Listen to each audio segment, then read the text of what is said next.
There is nothing. Only warm primordial blackness. Your conscious ferments in it. No larger than a single grain of malt. You don't have to do anything anymore. Ever. Never, ever. Never, ever, ever, baby. An inordinate amount of time passes. It is utterly void of struggle. No ex-wives are contained within it. Yes, it is. An awareness creeps up on you. A mass lies hidden in your dead angle, soaking in some lurid acidic sauce. It's bloated and shameful, a ball of meat surrounding you. This is a terrible line of questioning, and it will only lead to more awareness of the meat thing. Ex-love, ex-tenderness. It is foolish of you to resurface to the loss. Not after all the damage you've suffered to get here. Some of it irreversible. Stay. Sail with me through the abyss of pelagic zone. Do you really? You wouldn't like it if I told you what was back there. Why'd you think you had to bludgeon yourself into oblivion? Or did you not sense yourself marinating? Poured so much on yourself, got a bit carried away, did we, Chef? Somewhere in the sore, bloated man-meat around you. A sensation. Like a fly to the ointment, your conscience sticks to it. The limbed and headed machine of pain and undignified suffering is firing up again. It wants to walk the desert, hurting, longing, dancing to disco music. The stench of liquor rises from your mouth, and with it, an ungodly headache. A fiery streak penetrates your skull, trying to force your eyes open. It's a sound, a clarion call from hell. Somehow, you know what it is. A caprice to name a motor carriage.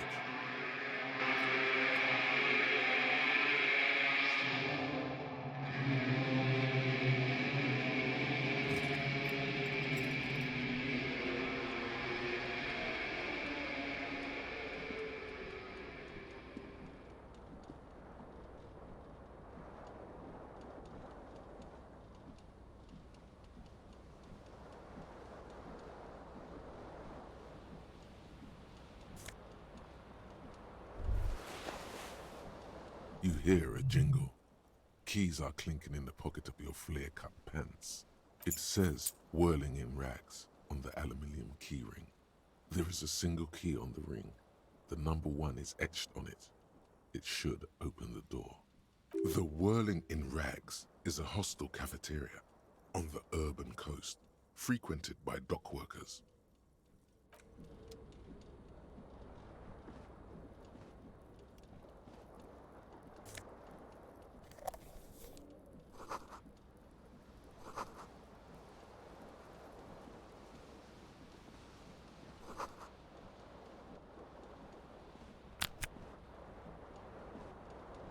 This fan has 2 chain pull switches.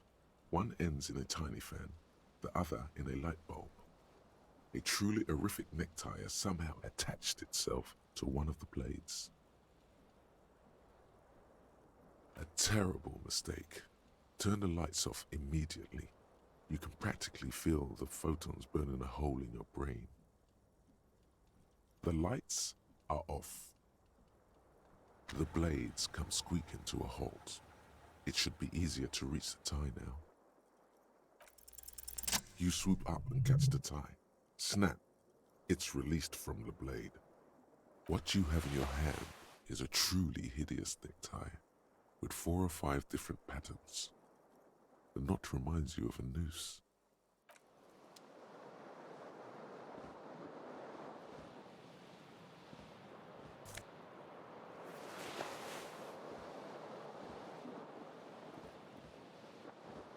The window stands broken in its frame. Cold wind blows in.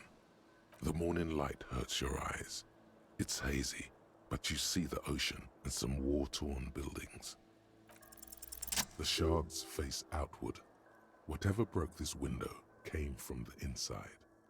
A fine web of scarring covers the back of your right hand, but none of it is recent.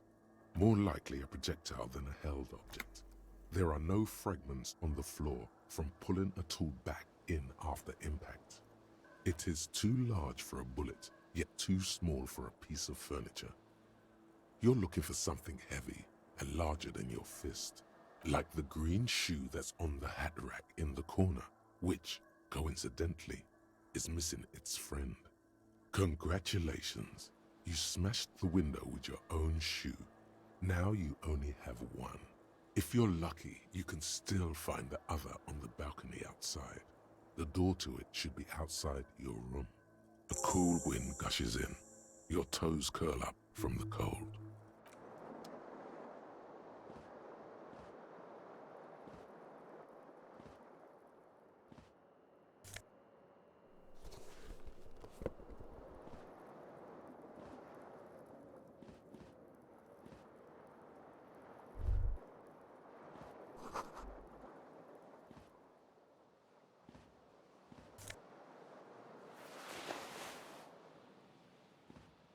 A mirror hangs above a bent and broken sink. In a fierce discharge of masculine energy, someone has ripped half the faucet off. Was this not the same Elon that founds empires and lays waste to cities? Virile, uncaring towards the little things? Probably not, no. Hot water sprays from the faucet's base, and steam covers the mirror. You cannot see yourself, just a vague impression of a man. Suddenly, you realize you have no memory of the face that awaits you there, underneath the soft vapor. As you slowly reach your hand towards the surface of the mirror. Abort. You clearly have not thought this through. You won't like what you see there, and you will never unbecome it. Yeah, there is definitely something wrong with it. Where to even begin? There is the bloatedness, then the swollenness. It's like there's an upholstery of alcohol underneath your skin. It's not. It's swollen and snail-like, wriggling between your fingers. Behold. You have no idea who this thing is, do you? It appears you're also dead. There's clearly rigor mortis on your face. Oh wait, is that an expression? Are you trying to make an expression with that face? Please stop. It's horrible. You're scaring yourself. Oh my God. You can't stop. It's like it's not even voluntary anymore. You have worn that grin into your face and now it won't come off. What does it even mean? What is the emotion you're trying to convey?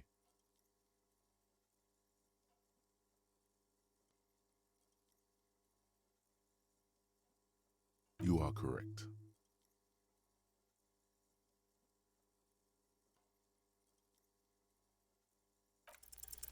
It belongs in the new, the third decade of the current century. Enough time had passed from the failure of the revolution that, for a fleeting moment, free market economy seemed like the ultimate, uncontested way of life for our species. Things were good. It was smooth sailing. People made gold and champagne-tinted interiors and facades to suit the times, calling this the new style. But more importantly, disco happened. For Revachol, your city, that meant only one thing. Guillaume la Million. If it doesn't rhyme, you're not pronouncing it right. Out of the dazzling swirl of disco music, in an open-air boîte de nuit, somewhere in Revachol West, Guillaume's blonde mane appeared on the screen. He sang some bullshit. Then he made the expression. The click is used to spur on a horse. It also features heavily in Guillaume Lemillion's regional mega hit, Don't Worry, Your Pretty Little Head. It doesn't have to be. You can swoon over Guillaume and his champagne-corked smile whenever you want to. Maybe some of the stardust will return.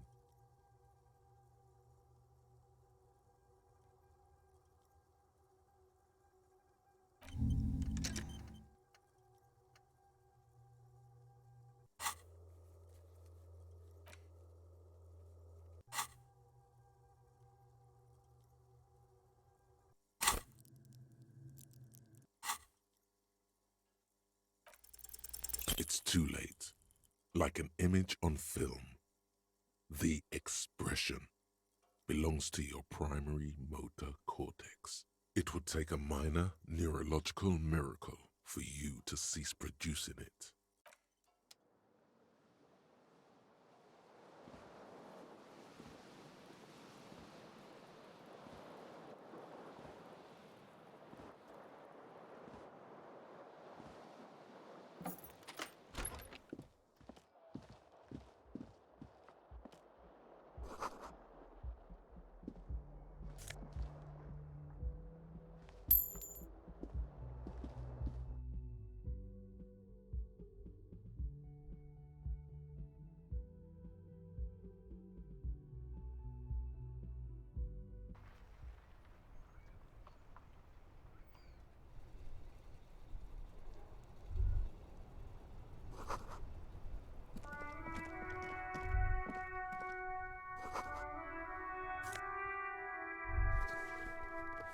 There they both are, two identical shoes, both copiously green and indiscriminately snakeskin, reunited on your feet, like two baby crocodiles.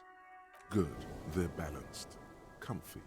Feels like the only good thing about you right now, truth be told.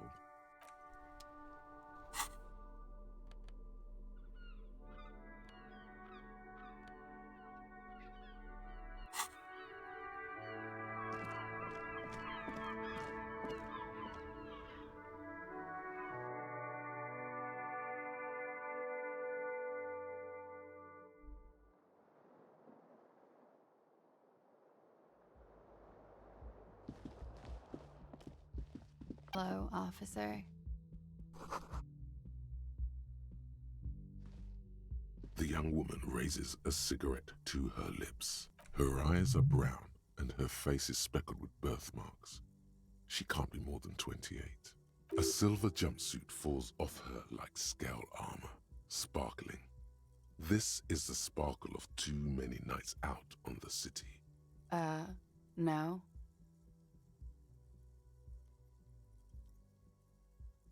Because you're a police officer, sir. I'm not, unless you've been shitting us all this time. You've been here for 3 days, on official police business, no less. Couldn't say. In truth, so far, mostly drinking. Could it be because of the drinking? She hasn't had time to put her makeup on. This is her morning cigarette. She looks tired, her beauty waning faster than it ought to at her age. Don't be so harsh on yourself. They let almost anyone be a police officer. Of course. Be careful, officer. They don't like the police around here. Something stirs in you as she's about to go. Call it an instinct, a need. The need to ask questions. It's like you've said the words 1,000,000 times before. She looks back at you, a light glinting off her eyes. Yes. It's 51. The current century? Centuries don't have numbers, they have names. And this is the current one. Civilization has existed for 8,000 years, sir. You're right. There is nothing funny about civilization. You're in a hostel, sir. We are in Revachol. Revachol is the disgraced former capital of the world, divided into zones of control under foreign occupation. Half a century after a failed world revolution, she is central to our moment in time. You sure look like you're from Revachol. Revachol parties. Her accent suggests she is not from around here. She's from Aranye, another part of the world. The dock workers are pretty cocky. They think they're police enough. At least here on the coast. I can't say about the rest of the city. There was the usual ruckus. Loud disco music. I couldn't say. It's impossible to hear people speaking from over here. Oh, yes. Various artists. Ostentatious orchestration prime among them. Oh, that. Yeah. Whoa. The less said about OO, the better. OO were huge where I come from. I was very young then, of course. Like 7. Life gets hard, but we go on. I don't know about that. At around 2 o'clock, the disco stopped, and there was a change of pace. A slow, sad song started playing, like organ music on repeat. That went on for quite a while. Some of the time, you were yelling along to it. Yes, there was a church in there, a really small church, like the smallest, saddest church in the whole world. It was about that. And also, that it doesn't matter anymore and that we're alone now. It was difficult to tell. The song itself was very quiet and soft, but you sounded like a winded boar, sir. It was hard to understand what you were singing on top of it. Yes, it was very cool. It's impossible to say whether she's being sarcastic or really means it. Then you started screaming and trashed the place. No, it didn't sound like there was a fight. It sounded like someone was trashing their room. A window was smashed. The tape player, probably. The song stopped. And furniture, too. A real destructathon. There was screaming. Then I think you passed out. There was. I think you screamed that you didn't want to be this type of animal anymore. I may have misheard, but it was sort of memorable. I went out afterwards. Everything was quiet by then, around 4 or 5. And that was it. Glad to have been of assistance.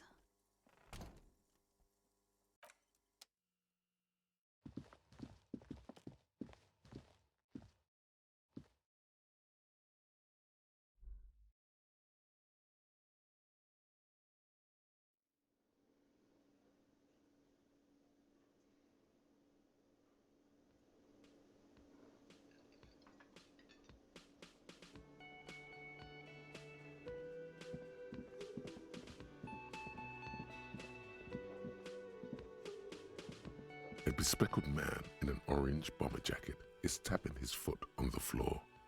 Looks like he's waiting for someone. As you approach, he narrows his eyes and extends his hand in greeting. On the sleeve of his bomber jacket, as well as on its back, are the same enigmatic white rectangles as on your blazer. Hello, I'm Kim Kitsuragi, Lieutenant, Precinct 57. You must be from the 41st. You realize he's waiting for your name. Concentration makes you squint your eyes. Your name should be deep gold and orange, like a forest fire looming on the horizon, but mixed with the stench of liquor rising from your breath. You're 2 steps closer to it, but there are still many to go. Okay then. It looks like we had a little scheduling error on Sunday. Saturday too, actually. Have you had time to talk to the manager here? What he means is, he has been trying to meet up with you for 2 days, but you have been otherwise occupied. Then we should ask him for a rundown of the area. Get me up to speed. I understand the scene is out back, right? It also wouldn't hurt to assure him the police are finally here. In full force, I mean. Have you mapped out the initial interviews? At the 57th, we like to prepare an initial list of persons of interest, and then just skim the surface. Prepare the field, get to know the players. You don't do that? Maybe. Okay, We'll have time for that after we take a look at the coroner's case. Have you removed the dead body from the tree? So, the body is still in the tree, where it has been hanging for 7 days straight. We should go there as soon as we are done talking to the owner. I can see you drank last night and the night before, and that you are still drunk now. But I have seen officers go through worse. Much worse. If you need something for your headache, there is a general store nearby. But as I said, the dead body should be our #1 concern. I was sent here to meet a detective from Precinct 41. You have the insignia of the Citizens Militia on your sleeve and on your back. I suppose you could be impersonating him. You could have gotten the insignia from the black market or forged it. But for now, I'm going to set those possibilities aside. I'm not from the Inspectorate General. Inspectorate General means Internal Affairs. What he's saying is he's not from the Rat Squad and isn't supposed to suspect such things. No need for derogatory terms. They're only doing their job. Yes. They are not just white rectangles. They bear a halogen watermark with the letters RCM and a pattern resembling the street grid of Revachol West. I would ask you to step into the headlights of my motor carriage, but again, it's none of my concern. I just need you to do your job. You mean you don't have a badge? Losing your identification card is a serious matter. My vehicle has a shortwave. You can use it to report your badge missing. I would advise you to locate it as quickly as possible. After you, officer.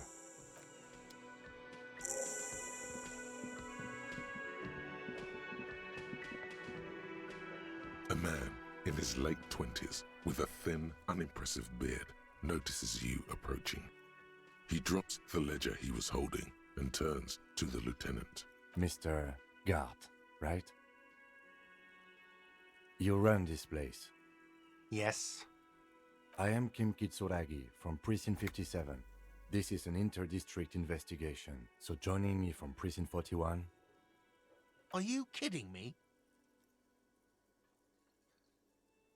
It's you. It's obviously you. You smell like liquor.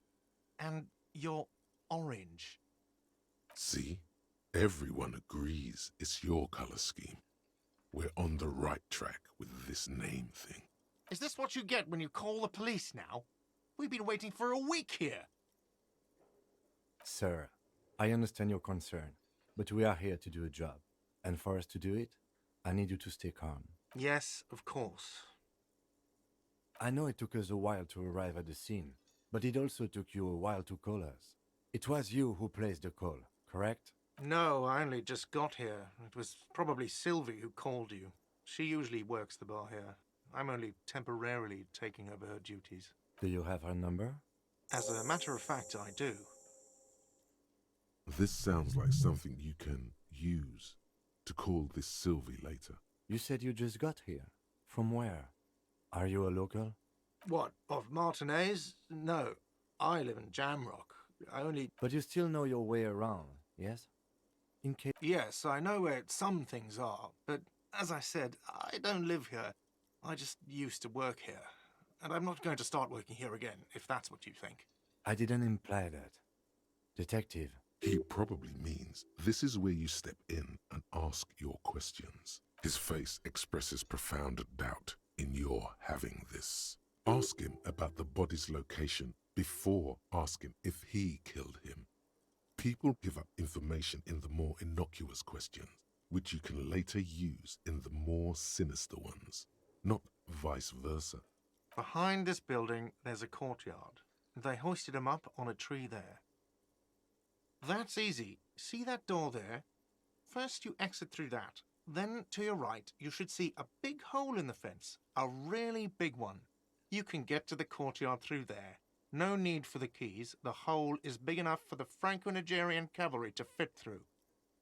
This man means the heavy cavalry of the innocents Franco-Negro, sweeping over the plains and nations of the enemies of mankind. 5th century style.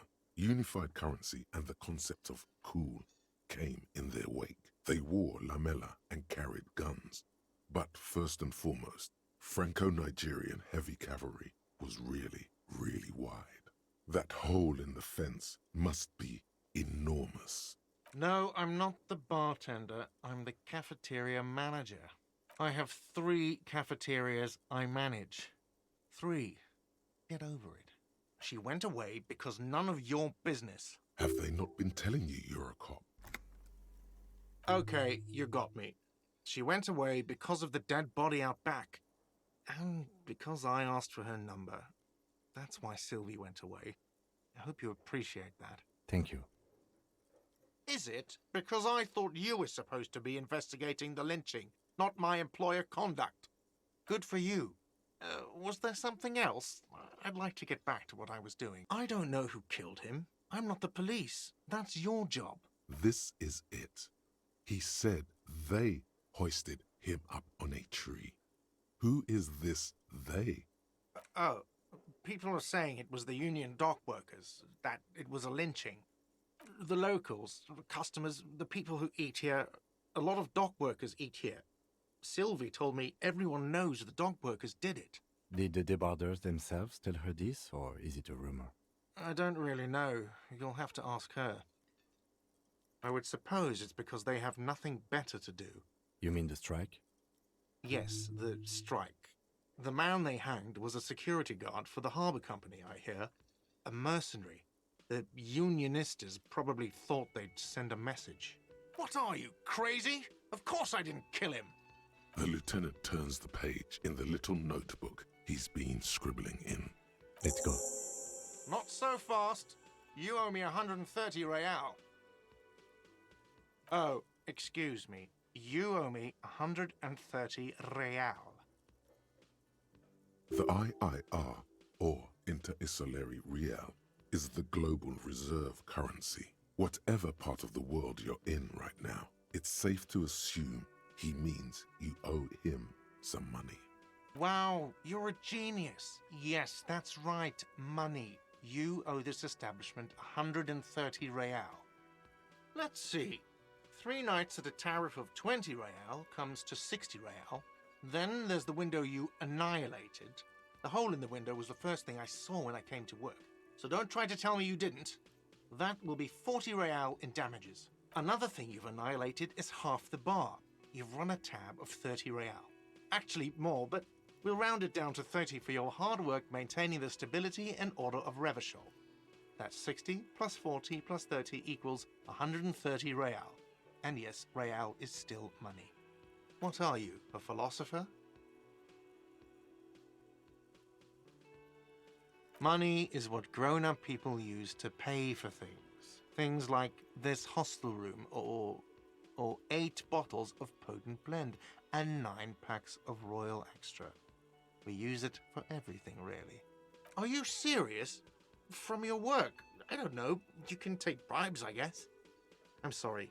I don't think cops can take bribes. Some do take recompense, but only to survive. Yes, it is. No, you see, that's 40 cents. Cents are a form of currency 100 times smaller than the real. I'm not even going to take this. Come back when you have 130 real. It is. Isn't it evil? The order of magnitude between what is asked of a person and what they have. It does, doesn't it? There's a shuffle of nylon as Lieutenant Kitsuragi looks for something in the pockets of his orange bomber. I'm sorry, but he has to pay. I can't let him stay here any longer if he doesn't. If he doesn't have the money by tonight, then... Officer, maybe you're better off working this from home for now. You live in Jamrock, right? It's not that far away.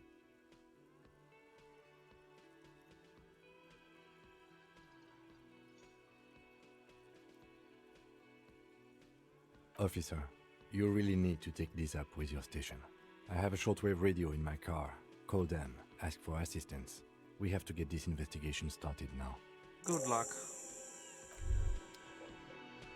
By the way, where is home? The address is coming up blank, and this place sure isn't it. But you've been at this hostel cafeteria for only 3 nights. Where were you before? You had to be somewhere. Why did you say that?